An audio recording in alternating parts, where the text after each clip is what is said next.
y pues somos sus compañeros Balines Capito, Iván Ezequiel, Béjar Navarro, Pablo Primitivo, Cervantes Muñoz, Eduardo Salvador, Corrado Suárez Byron, Alfonso Jaime Alejandro y Flores Hernández Eduardo Daniel por orden de lista.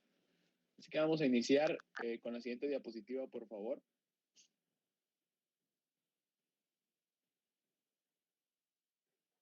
Bueno, vamos a empezar definiendo lo que es la conducta.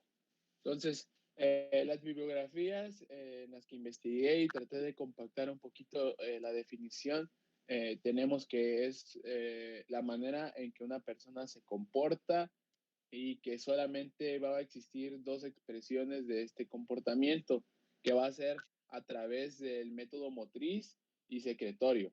Entonces, acá nosotros vamos a estar respondiendo a lo que es el medio. El medio interno va a originar emociones primarias que va a ser en nuestras conductas que vamos a expresar y va a ser regulada en el entorno social. Entonces tengamos hambre ahorita, pero no podamos comer porque estamos en medio de una reunión muy importante, ¿no? Entonces ahí hay cierta regulación como tal y podemos extenderla un poquito, ¿no? Pero eso va a influir en nosotros sobre cómo nos comportamos. Y entonces surgen acá exigencias y van a configurar motivaciones sociales de la conducta. Y ahí tenemos ciertos autores sobre cómo van definiendo. Y algunos de los más importantes son Kresmer, Pavlov y Freud. Entonces aquí tenemos el primer autor que dice que está basado en una constitución corporal. Pavlov dice que son reflejos condicionados y Freud, que es el mayor exponente, vemos que dice que son actos de motivación inconsciente. O sea, es algo que nosotros ya vamos teniendo. Entonces, un autor que se llama Emilio Mira y López, viene en la siguiente diapositiva, me parece, Capito, por favor, si me podías cambiar. Ok, aquí empezamos a ver que él empieza a hablar acerca de algunos trastornos mentales. Y estos trastornos mentales nos sirven a nosotros, a pesar de que no estemos viendo lo patológico, nos sirven para que nos podamos imaginar y podamos comprender de mejor manera sobre cómo van influyendo estos. Tenemos unos trastornos psicosomáticos, neurosis, psicosis y tenemos trastornos deficitarios que pueden ser derivados en oligofrénicos y pueden ser derivados en demencias. Y aquí pues encontramos demasiados ejemplos, ¿no? Por ejemplo, los trastornos de personalidad y por eso les pongo ahí de esta película que fue muy famosa, que es la de Fragmentado, donde esta persona tenía diferentes tipos de personalidades. Y pues siguiendo la sucesión del tiempo, encontramos ahí autores muy destacados y ahí les puse como una línea del tiempo donde encontramos empezando por Mesmer, pasando por Broca, pasando por Charcot y pues ya los autores que ya les mencionaba como Pavlov, Freud y a Kreismer y al final tenemos a Moniz, ¿no? Y cada uno de ellos tuvo diferentes tipos de estudio y diferentes tipos de aportaciones que dieron a esto de la conducta y pues ya es lo que hoy conocemos actualmente. Por ejemplo, Franz Anton Mesmer en los años de 1734 y hasta 1815, que fue más o menos donde abarcó él su periodo de tiempo, él pues encontró que había la piedra angular del desarrollo de la psicodinamia. Ahí a él se le atribuye, ¿por qué? Porque postuló la teoría del magnetismo animal. Y en esta teoría del magnetismo animal encontramos que según el fluido universal, como este vaya sucediendo, va a influir mucho en todos los seres vivos inanimados. Ahora, hablando un poquito de este autor Mesmer, tenemos igual a Broca, que ellos actuaron más o menos en la misma etapa, y encontramos a otros autores que ya los anduve mencionando, que fueron algunos que fueron con la hipnosis, otros con el psicoanálisis.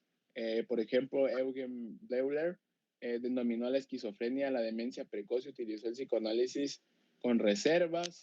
en el caso de Pavlov lo que hizo fue publicar trabajos acerca de reflejos condicionados y pues enriqueció todo este concepto que ya se tenía sobre la conducta humana, que para aquellos tiempos no era tan conocido.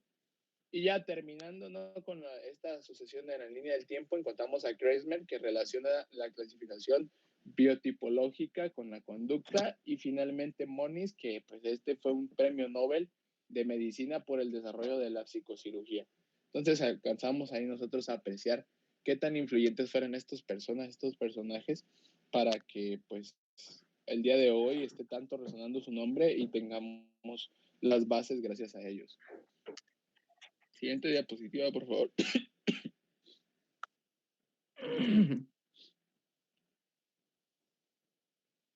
Ajá. Bueno, en el caso de esta diapositiva, lo que vemos ahí, vemos un pequeño ciclo, que es lo que quise ilustrar, de que vamos a tener diversos conceptos y cada ser humano va a tener diversos pensamientos y capacidades de adquirir y procesar la información. Quizá a mí se me dificulten ciertas cosas, pero quizá a otro compañero le sea fácil lo que a mí se me dificulta. Entonces, nosotros nos regimos más que nada por nuestro hábitat natural, nuestro entorno, y esto influye demasiado en nosotros.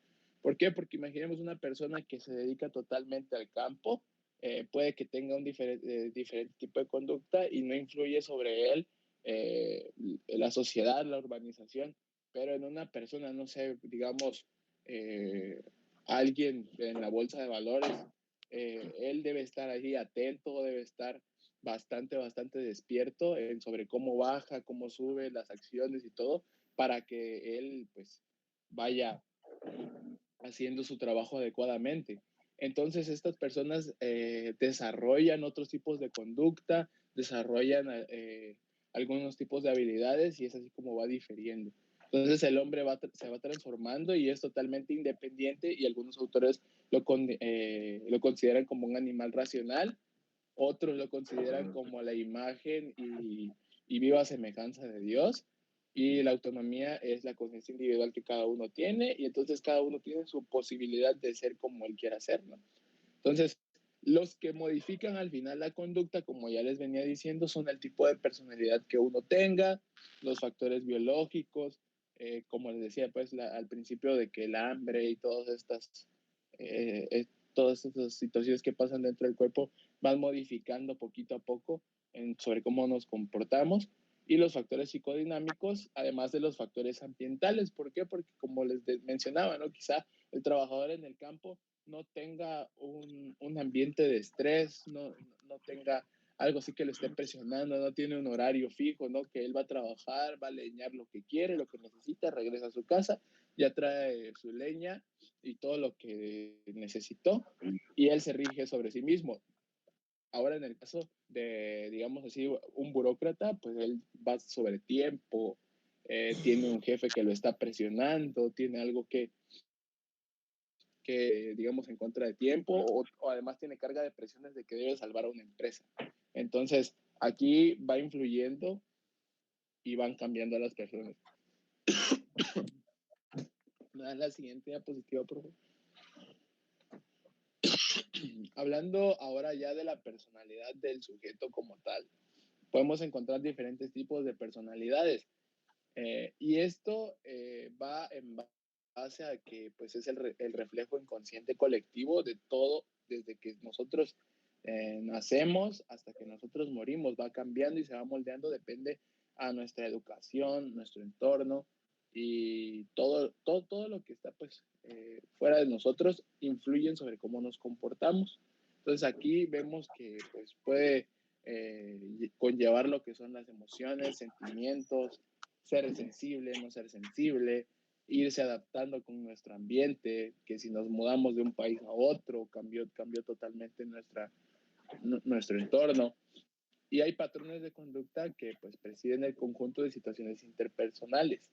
Ahora encontramos ciertos tipos de personalidad que sobresaltan. Entonces tenemos al narcisista, esta persona que se va a sentir así como superior, que va a estar totalmente lleno de confianza. Tenemos a una persona perfeccionista, obsesiva, que mientras no esté su entorno como él lo necesita, mientras no estén los colores ordenados como él lo quiere, mientras no esté todo correctamente puesto en su lugar, las líneas no coincidan, él no va a poder fluir. ¿Por qué? Porque pues es una persona perfeccionista o obsesiva.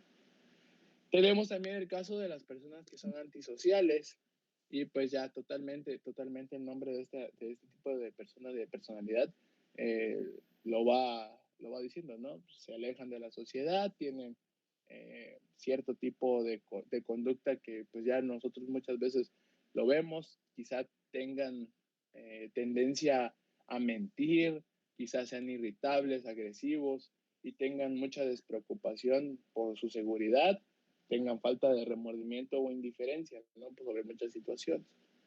Y encontramos a una persona negativista.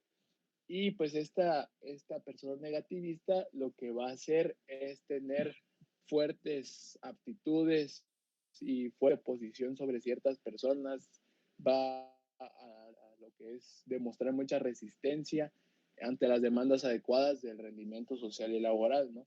Entonces, es como cuando un niño se opone mucho a lo que le dicen sus padres, ¿no? A veces los niños tienden a, más cuando están enojados, tienden a hacer totalmente lo contrario, ¿no?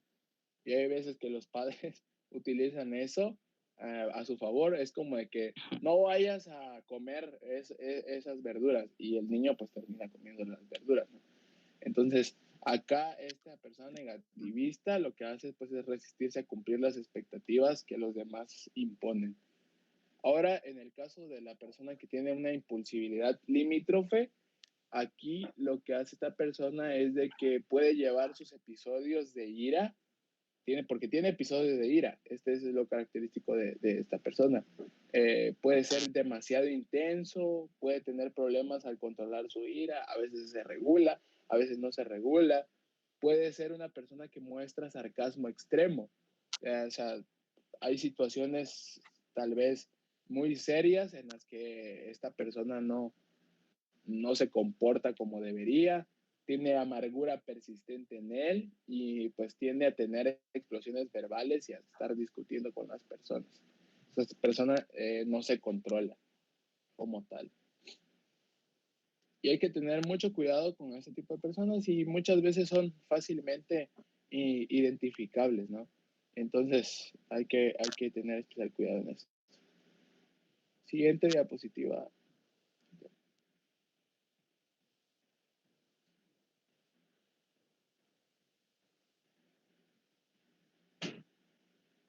Siguiente diapositiva, por favor, Capito. ¿Ya cambió? Ahora vamos a hablar, ya. Gracias. Ahora vamos a hablar acerca de los mecanismos de defensa, que estos mecanismos de defensa no son más que nada, como su nombre lo dice, las formas en las que el ego se libera de ansiedad y controla instintos y emociones o efectos desagradables.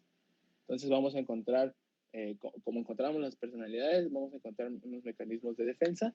Encontramos el mecanismo de proyección, que acá pues está asociado a distorsionar la realidad, y acá vemos que se expresan deseos e impulsos de un individuo que son atribuidos a otra persona. Entonces, por eso esta proyección no se proyecta con otra persona y entonces termina siendo lo que otro individuo le gustaría. En el caso de identificación, acá pues encontramos que pues cierto rasgo, cierto atributo de otro individuo se incorpora a mí como si fuera mío, pero nada más es un reflejo de otra persona, ¿no? Pero solamente cierto rasgo, no todo como tal, ya no es una proyección.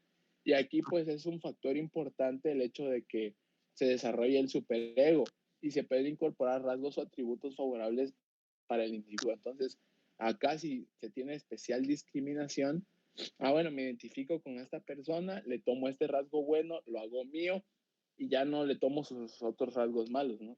Podría ser en cierto sentido ventajoso este mecanismo de defensa. En el caso de la represión, pues ya vemos que se refiere a olvidos motivados y pues también a recuerdos, sentimientos y actos que se van excluyendo de la memoria. Y en este mecanismo de defensa encontramos que es algo básico y pues cuando falla van a entrar otros mecanismos a actuar. Y ya por último tenemos el aislamiento y tenemos el desplazamiento. Pero vamos a hablar un poquito del aislamiento y también tenemos acá una intelectualización de todos estos mecanismos para llegar a un propósito común, que este propósito es apagar los sentimientos. O sea, no quiero sentir nada, me voy a aislar, no quiero tener un sentimiento sobre alguna situación específica que esté sucediendo. Entonces apago mis sentimientos y acá, pues, como el componente emocional no está funcionando, el componente cognitivo va a permanecer consciente. Entonces esta persona, pues, va a tratar de tener más, digamos así, va a tratar de sentarse o resolverse, ¿no?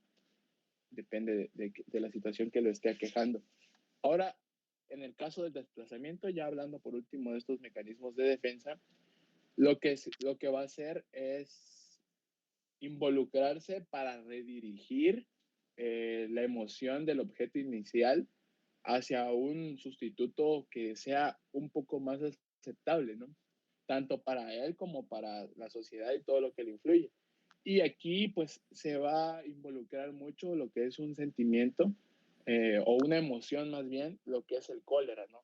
Motivado y movido por el cólera, esta persona pues va a redirigir sus emociones.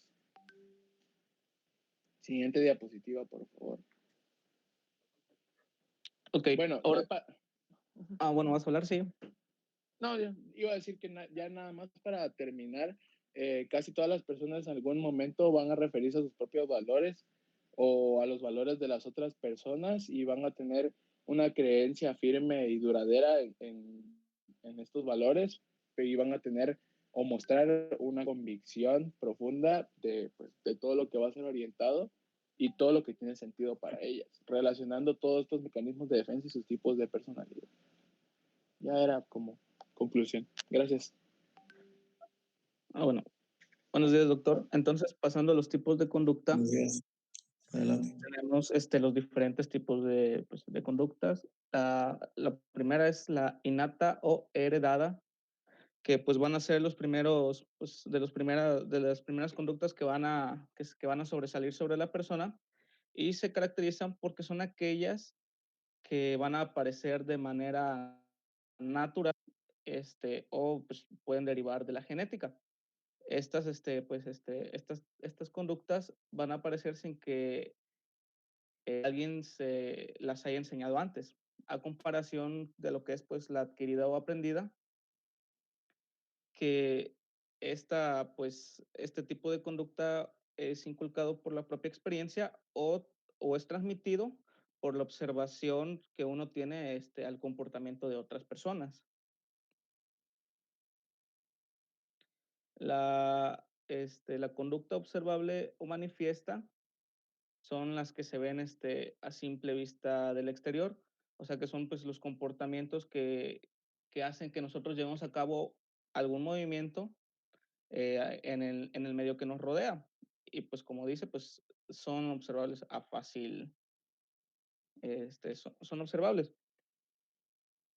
A comparación de lo que es la latente o encubierta, que son pues conductas o comportamientos que nosotros llevamos, pero son cosas como pensar, imaginar, recordar o fantasear, que pues realmente otras personas no pueden observar cuando nos están viendo, pues.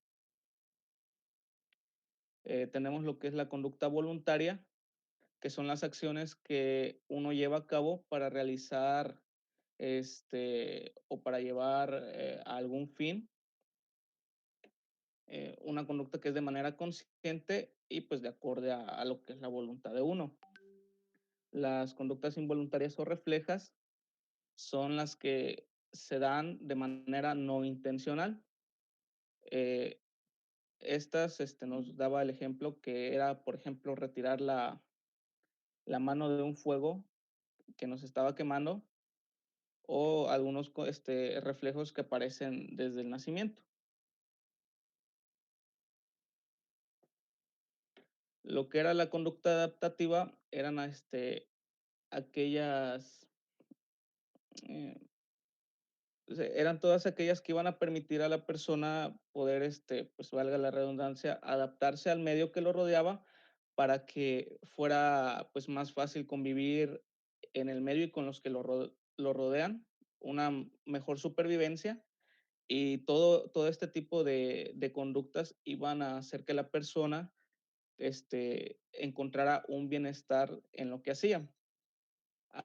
A comparación de lo que era o lo que es la desadaptativa, que esta van a ser igual pues las conductas que van a como que a limitar la convivencia o la adaptabilidad de lo que es la persona al medio que lo rodea. Por lo regular, este tipo de conducta causa malestar o causa pues sufrimiento y por lo regular son las conductas pues que se tienen que modificar, pero pues muchas veces hay como que pues la persona que las hace no las quiere pues cambiar, no las quiere modificar, ya se adaptó a esto. La conducta apetitiva o de aproximación, pues son las acciones que se van a llevar a cabo para poder pues aproximarse a un objeto determinado, por lo cual eso nos está motivando como que a hacer las cosas.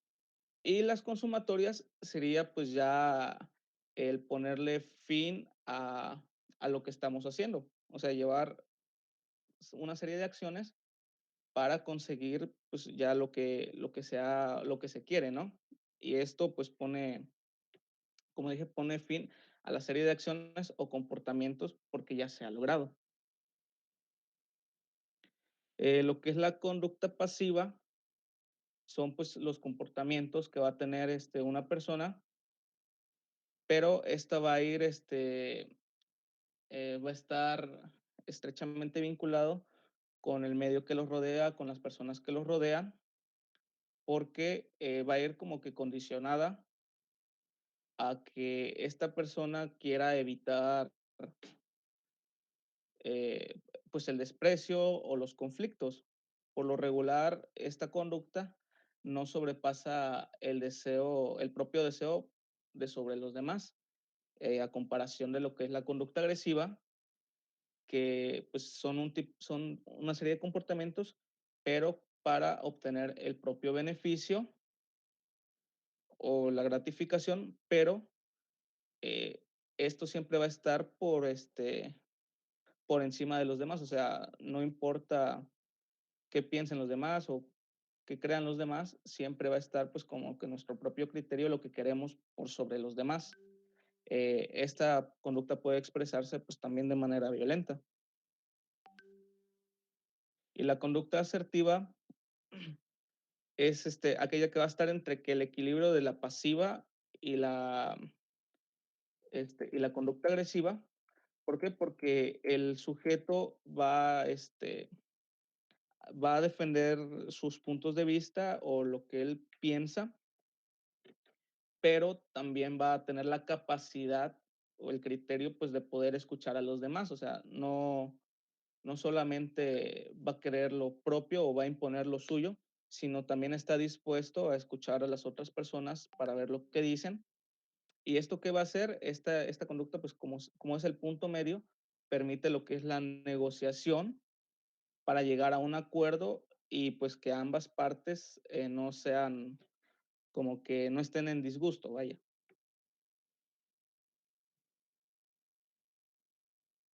Bueno, ahora vamos a hablar acerca del sistema nervioso que está involucrado en lo que sería la conducta, la neuroanatomía de la conducta. Bueno, aquí vamos a encontrar que es fundamental el rol del sistema límbico para la determinación de los comportamientos por su estado gravitación en el estado motivacional del individuo, pues, por las emociones, ya que las emociones van a tener mucho que ver dentro de la conducta.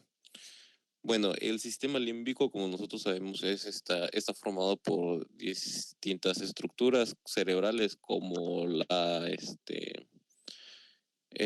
que van a regular las respuestas fisiológicas frente a determinados estímulos, por lo que las emociones son fundamentales en la conducta. Bueno, como hemos visto anteriormente, también se ha involucrado el sistema límbico en la memoria involuntaria, en la atención, en los instintos y en las emociones. También lo que hace denotar el placer, el miedo, la agresividad, también hace notar la personalidad y sobre todo en este tema que estamos viendo, que es la conducta. Y como nosotros ya sabemos, el sistema límbico está formado por el tálamo, el hipotálamo, el hipocampo, la amígdala cerebral, cuerpo calloso, el septum y el mesencéfalo, por lo que también algunas de estas estructuras van a estar involucradas en lo que sería la conducta.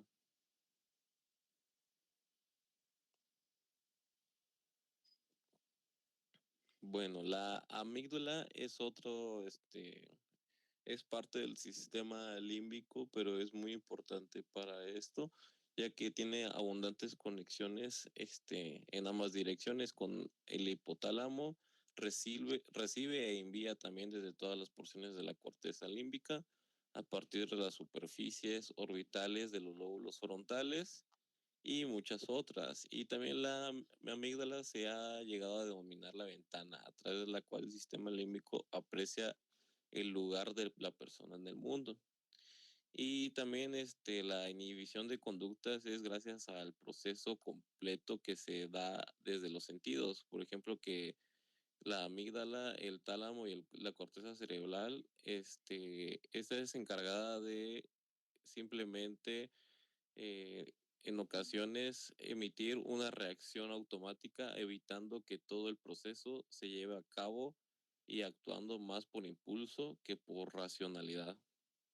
¿Así?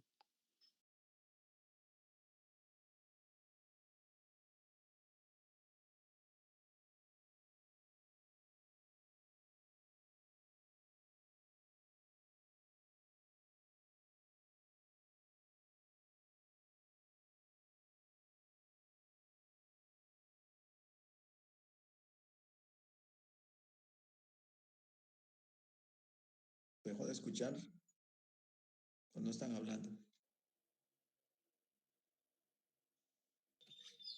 Se dejó de escuchar. Se dejó de escuchar mi compañero, Doc, pero creo que es por problema de su conexión.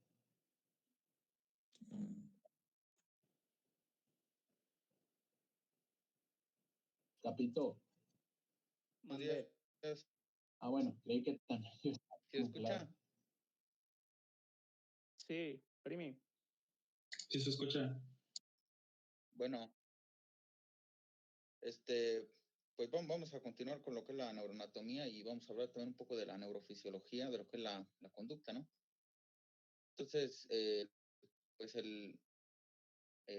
la siguiente estructura era el hipocampo, que estaba relacionado, como ya había mencionado antes, con la memoria, pero también con lo que es la conducta. Es muy importante la información sensitiva que va a estar llegando a lo que es el sistema nervioso central por medio de los sentidos, pues debe integrarse.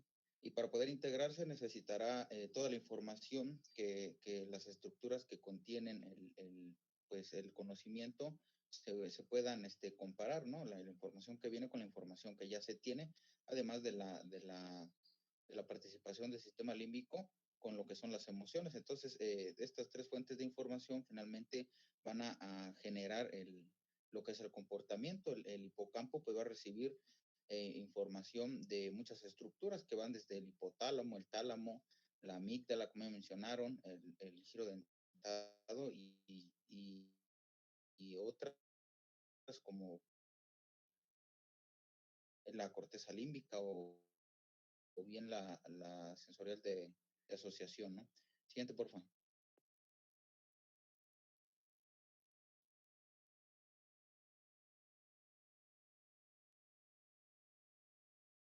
Sí cambió, ¿no? Bueno, aquí básicamente sí. Bueno, aquí mencionan que lo que son todos los estímulos que van a ser corporales, pues van a viajar, ¿no? Por medio de los sentidos y van a llegar finalmente hacia lo que son las porciones ascendentes, ¿no? Que llevan toda la información sensitiva. Y finalmente, a nivel del hipotálamo, pues esta va a viajar hacia lo que son la corteza sensorial, ¿no? Y ya comienzan a realizar lo que son comunicación de la corteza sensorial con otras estructuras, como ya mencionábamos, el hipocampo, el hipotálamo, corteza de la cíngula o bien el tálamo, ¿verdad? Para que dependiendo a dónde llegue la información será el comportamiento o bien la acción que se va a generar. Siguiente, por favor.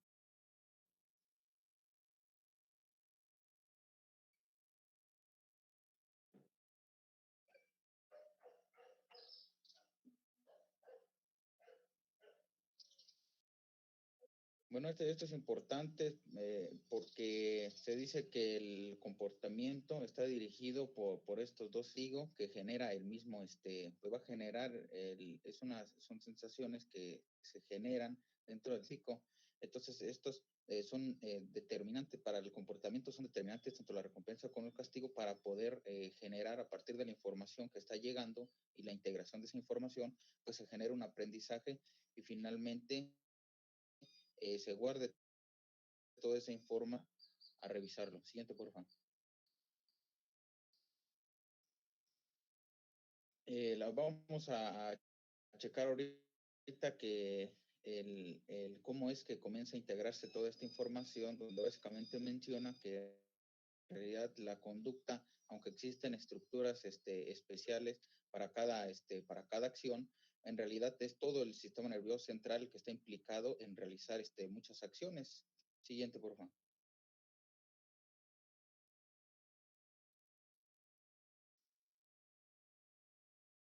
Bueno, lo que es el comportamiento surge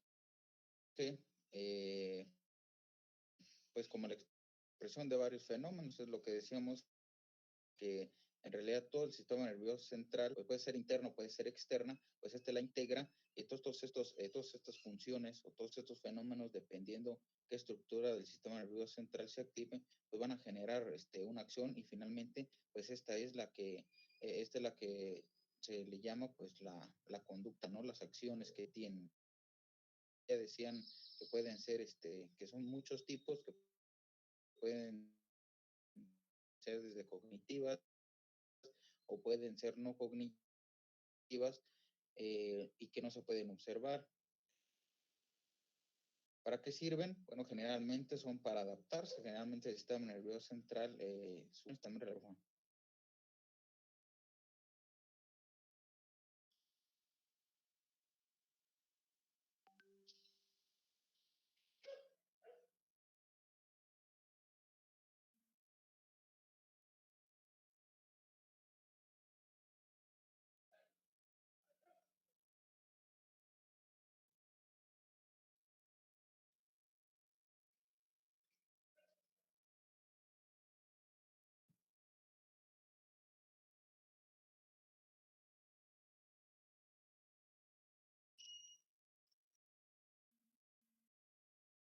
Se perdió la señal otra vez. Sí, doctor, se perdió tantito.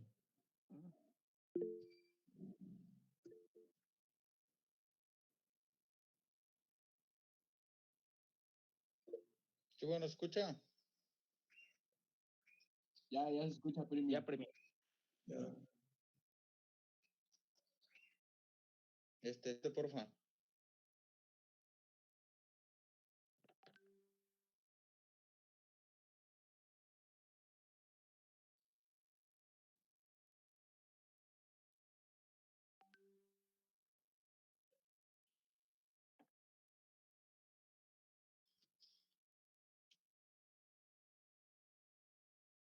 Sí cambió, ¿no? Sí, capito. Bueno, lo que es toda la información bueno, lo que es la información que puede ser interna, puede ser externa, pues va a viajar a través de lo que son los sentidos de formación sensorial. Entonces, va a llegar, decíamos, ¿no? El sistema nervioso central, donde va a comenzar a integrarse, ¿no? Es decir, a comparar si la información que ya tenía, además de las emociones para la cerebral y que se genere, ¿no? Lo que es y que sea finalmente la conducta. Siguiente, por favor.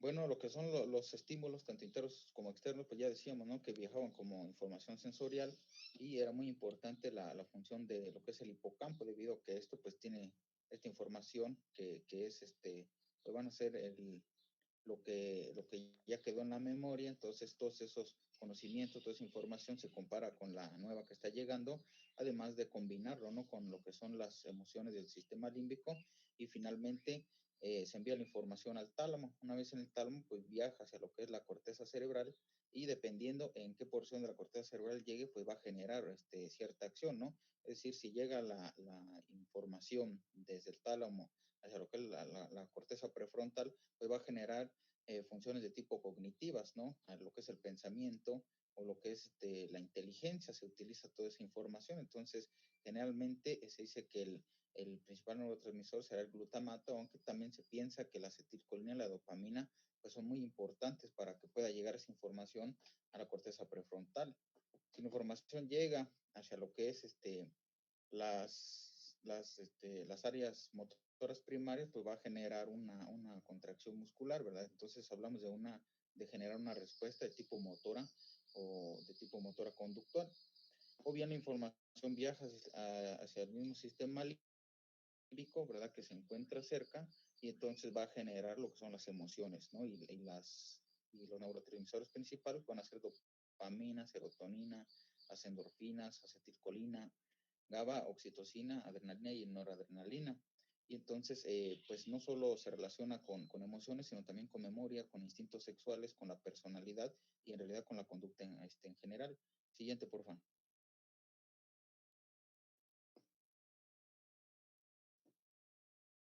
Bueno, esto ya habíamos mencionado que aunque existen regiones principales, por ejemplo, en el caso de generar una acción en una contracción muscular, el área eh, el área motora primaria en realidad no funcionan solo con la comunicación del tálamo, sino que la comunicación es con otras regiones también de lo que es la corteza cerebral, como las áreas motoras de asociación o bien el cerebelo. Entonces, por eso se dice que en realidad el comportamiento, para que pueda funcionar, necesitará de que central. Siguiente, por favor.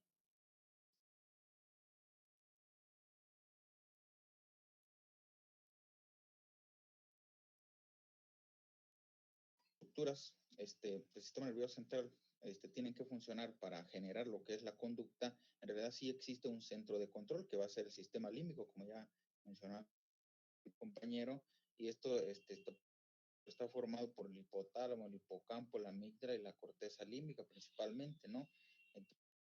Entonces, se dice que estos pues son el centro para generar respuestas que van desde respuestas vegetativas hasta respuestas endócrinas, ¿no? Por lo que es el hipotálamo, y pues ya mencionábamos, ¿no? Que el comportamiento pues está determinado tanto por la recompensa o bien el castigo, y que esto es pues muy importante para generar aprendizaje o generar memoria. Siguiente, por favor.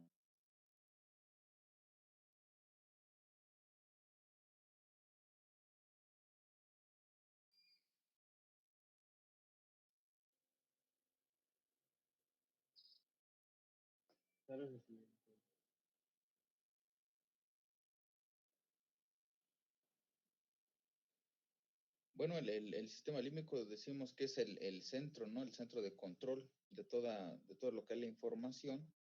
Y pues es el que tiene pues toda la información para enviar la información hacia otras estructuras. Es decir, cuando llega información sensorial, pues está encargado de compararlo con, por ejemplo, si lo envía el hipotálamo, pues va a generar liberaciones unas, y entonces, aunque va a ser una respuesta que va a tardar, que finalmente te va a generar una respuesta que no se va a poder ver, pero que sí va a generar una respuesta.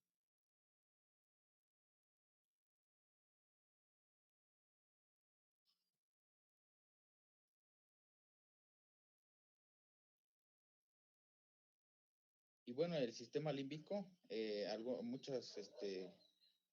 mucha bibliografía la menciona como el programa informático del cerebro, debido a que pues decíamos que es el centro de control de todo lo que es la conducta. Y esto, bueno, en realidad se piensa porque se ha visto que en algunos daños en todo este sistema, pues van a generar que se altere lo que es la conducta en general, aunque como ya decía, pues para generar la conducta de manera adecuada tienen que estar funcionando todas las estructuras del sistema nervioso central. Siguiente, por favor.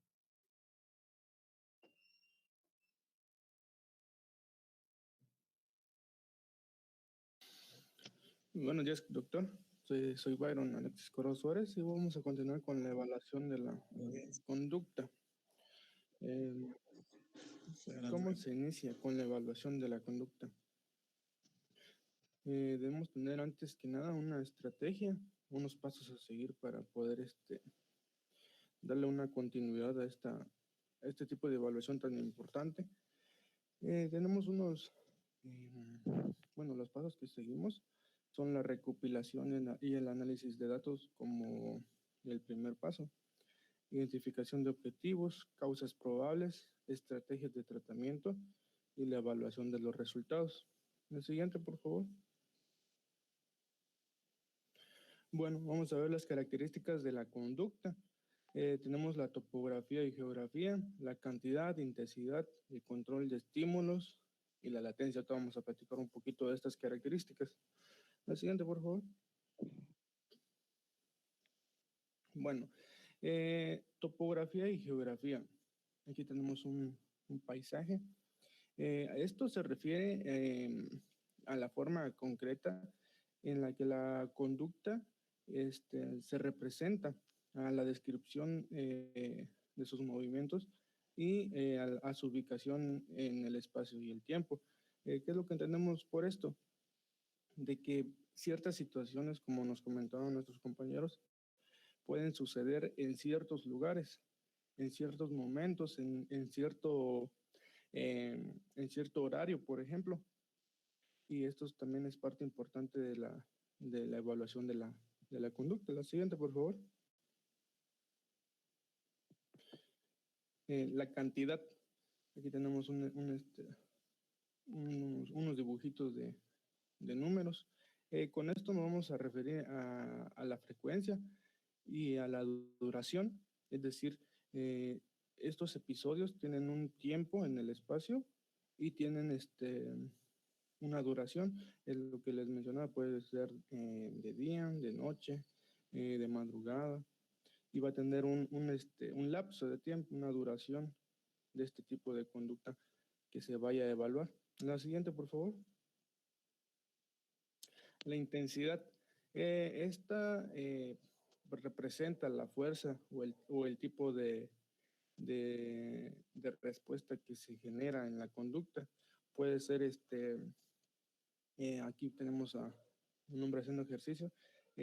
Por fuerza nos referimos a que puede ser extremadamente agresiva, por poner un ejemplo, y o puede ser una conducta de sumisión, por ejemplo, ¿no? Son los dos polos opuestos. La siguiente, por favor. Bueno, el control de estímulos.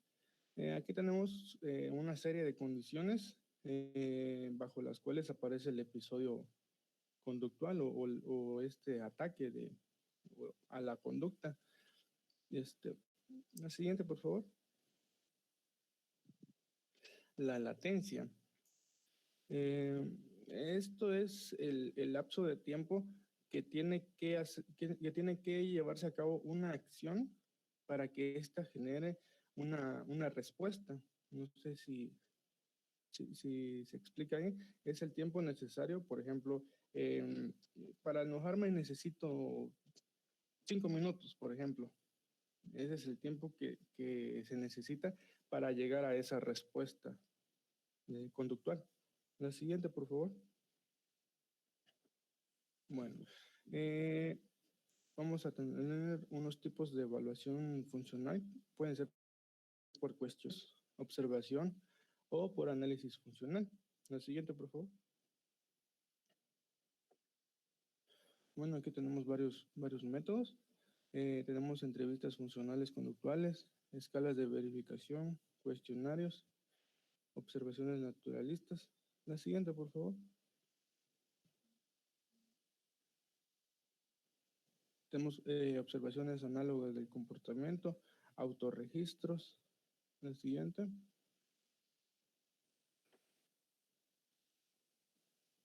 Evaluación psicofisiológica, biosensores ambulatorios. La siguiente, por favor. Puedes regresarla, por favor.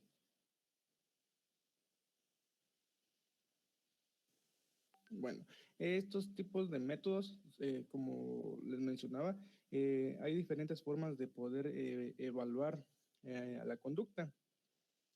Estas van a depender, obviamente, del evaluador, de cómo se logre llevar a un diagnóstico, por poner un ejemplo, de que nosotros podamos definir un tratamiento y definir una patología. Necesitamos de estos métodos de evaluación conductual, ya que no podemos estar diciendo que porque tiene un cierto comportamiento, quiere decir que tiene un trastorno conductual. Entonces, todos los métodos van a tener limitaciones y su forma de evaluar, pues obviamente va a ser diferente según los métodos que se utilicen. Puedes regresar 2, por favor.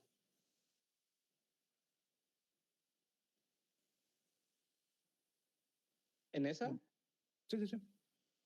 Aquí tenemos, esta es la primera y la más común, por decir algo. Este tipo de entrevista funcional conductual, ¿de qué depende? De identificar y dimensionar las modalidades de respuesta de las conductas que se van a investigar. Esto permite relacionar las funciones conductuales de nuestro paciente. Todas van a tener limitaciones. Una de las limitaciones de este tipo de método son los sesgos en la entrevista. Es lo más normal.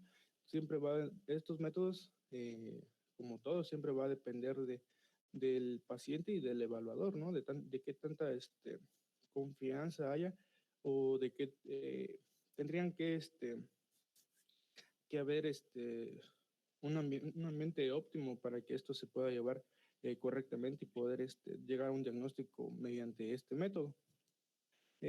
Tenemos otro método que son las observaciones naturalistas. En esta parte, lo que se intenta, no sé si recuerdan de la exposición pasada, hablábamos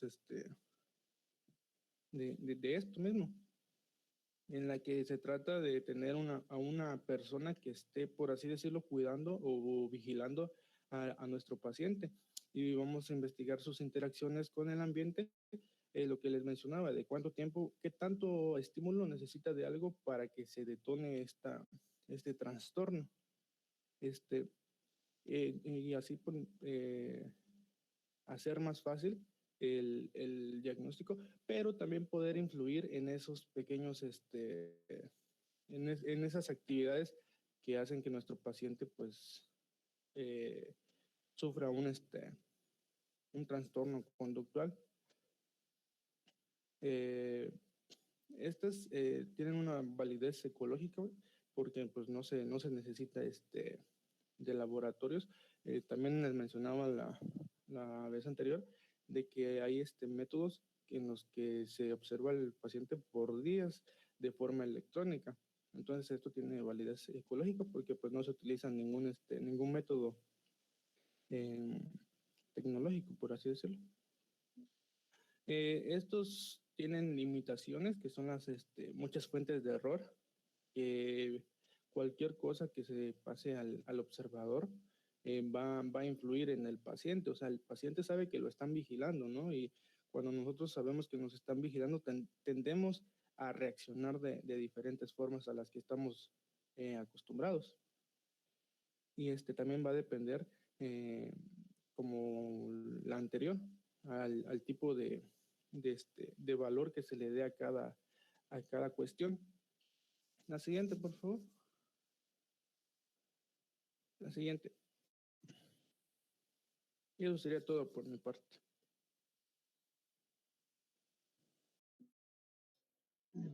Bueno, vamos a ver rápidamente los trastornos que alteran la conducta, ya para finalizar. Bueno, en estos existen distintos factores, que son los factores psicodinámicos, psicosociales y biológicos. Y cada uno de esos pues, tiene impacto en lo que es la conducta. A continuación, pues vamos a ver algunos ejemplos que, pues, por lo general es una mezcla de todos estos factores, o sea, no es un factor en específico, sino que alguna alteración puede tener efectos sobre otras áreas. Dale la siguiente, por favor. Entonces, aquí está el trastorno explosivo intermitente. Siguiente.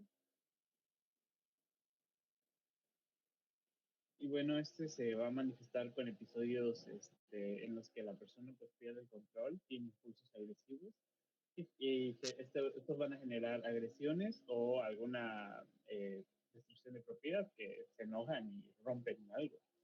Esta agresividad manifiesta es desproporcionada al estímulo que se ve, o sea, puede enojarse por alguna cosita y explotar, pues por eso se llama explosivo. O sea, su reacción es exageradamente desproporcional a lo que lo está provocando. Las historias suelen describir por lo general una infancia en un ambiente de alcoholismo, violencia e inestabilidad emocional. Y pues esas personas suelen tener problemas en el trabajo, pierden el trabajo, tienen problemas en el matrimonio y también con la ley, por esta conducta descontrolada. Lo siguiente, por favor.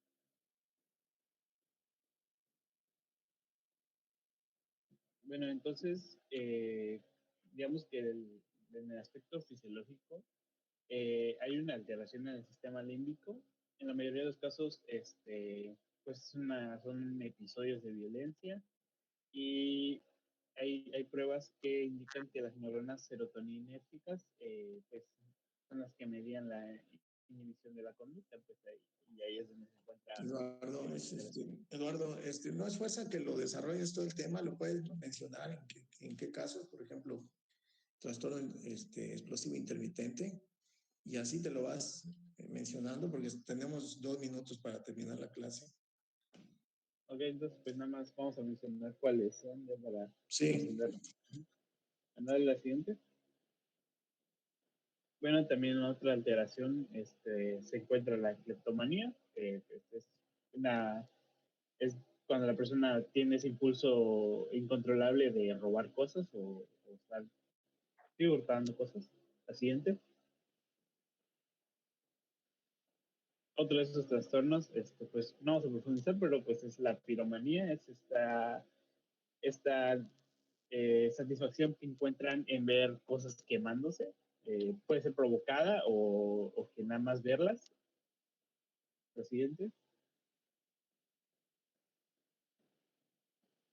Ajá. Otra. Ya para que acabemos.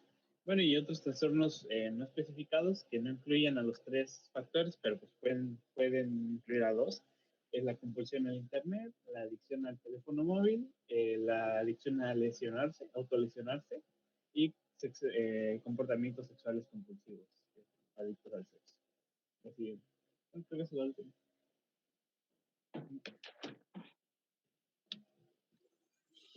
Gracias, muy completa la clase, la verdad.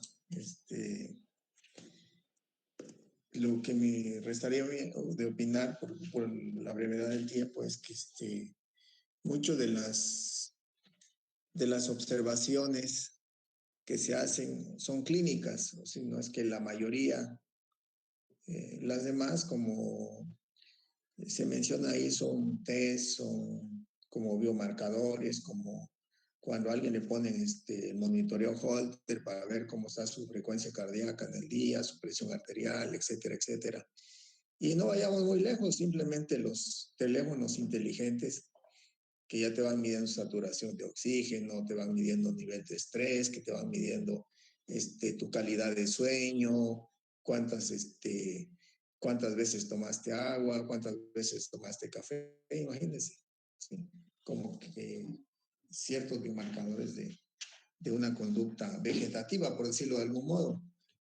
Pero nosotros, como bien se mencionó al final, nos interesa la clínica y cómo un patrón de comportamientos o de conductas nos van a llevar a cierto diagnóstico, ¿no? Hacia cierto trastorno de personalidad, limítrofe, impulsivo, oposicionista, desafiante, etcétera, etcétera. Pero de acuerdo a la evaluación de un patrón sistemático de conducta, ¿sí? Una conducta aislada, obviamente, no nos da un diagnóstico. Se tiene que ir sistematizando de acuerdo a una serie de circunstancias, a un patrón sistemático desde la infancia.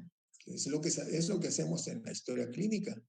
Podemos ver a un adulto que tiene problemas de personalidad o de conducta o de adaptación a la sociedad, que truenan los trabajos, tiene problemas con los jefes o con sus compañeros de trabajo, etcétera, etcétera, con la esposa, con los hijos.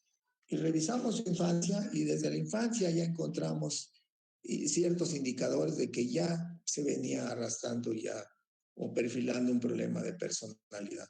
Hay niñitos que le gusta jugar con fuego, hay niñitos que le gusta lesionar a los animales, hacerlos sufrir, o bien desafiar a la autoridad, a los padres, berrinches, etcétera, etcétera. Entonces, desde ahí hay que agarrarlo, desde la clínica. O sea, la conducta, como bien dijeron en alguna parte de la exposición, es observable, valorable, evaluable. ¿Sí? Son muy pocas las conductas como internas, como latentes, es decir, bueno, ¿qué estará pensando este tipo y qué va a hacer, no? Como una conducta latente, ¿sí? Que se presiente que va a ocurrir algo. Más igual que la observable, cómo se comporta, cómo se mueve, cómo te observa, qué gestos hace, eso es patrón de conductas observables, ¿sí? En general, ese es mi comentario, es breve porque ya estamos agarrando tiempo de la siguiente clase. Estamos ya terminando la primera unidad, si no mal ubico, estoy revisando los apuntes. Nos quedaría nada más el tema de sensopercepción y después el examen de la primera unidad. Mañana sería sensopercepción, es donde se ven alucinaciones, ilusiones, etcétera, etcétera. ¿Están de acuerdo? ¿Sí vamos bien ahí? Jaime, resto del grupo.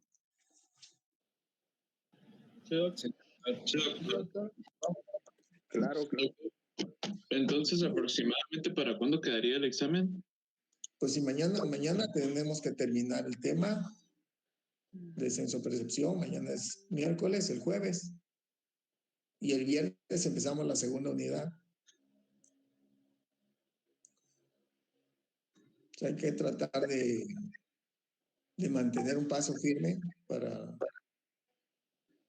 no tanto para recuperar el tiempo perdido, porque como decía mi maestra, el tiempo perdido los santos lo lloran. O sea, no lo vamos a recuperar, pero el tiempo, vamos a ver los temas que nos quedan pendientes y si de plano nos ahorca demasiado el tiempo, extraer lo más indispensable para la formación profesional de ustedes. ¿De acuerdo?